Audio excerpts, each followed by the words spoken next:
উইকেন্ডটা শুরু হলো বৃষ্টি দিয়ে। বৃষ্টি থামার পর ভাবলাম কারণ একটু বেরোই, একটু ঘুরেই আসি। সো হাই, আমি Sohini, welcome to my mini blog.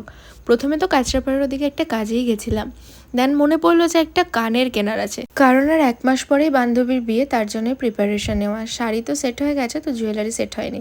জানো তো, এই কানবালাগুলো আমার কানে সেটই হচ্ছিল না। দিদি পরিয়ে পরিয়ে দেখাচ্ছিল, তারপরে বড় সাইজের কানবালাটা নিলাম। তারপর কল্যাণীতে এসে ফাস্ট ফুডের দোকান খুঁজতে খুঁজতে হয়রান হয়ে গেছিলাম, কারণ গ্যাসের শর্টেজের জন্য অর্ধেক দোকানই বন্ধ। আর ওনার ছিল আবার নিরামিষ, তো উনি তো খেতেন না, আমি কিছু খেতাম। পাইনি যখন, তখন এই মশলা সুইট কর্নি ভরসা, যেটা অবভিয়াসলি নিরামিষ, তো ওটা খেয়ে চলে এসেছিলাম চা খেতে। চা খেতে এসে দেখলাম আইটিআই মোড়ের দাদার দোকানটা খোলা আছে। লাকিলি খোলা তো পেয়েছিলাম, বাট আমি চাইছিলাম নুডলস, কিন্তু নুডলস ছিল না। তাই যেটা ছিল সেটা নিয়ে অগত্যা বাড়ির দিকেই রওনা দিলাম, কারণ এত কিছু খাওয়ার পর ওখানে খেতে ইচ্ছা করছিল না। দেন বাড়িতে এসে খেয়ে নিলাম এই পাস্তাটা। That's it for today. চলো আজকের মতন টাটা।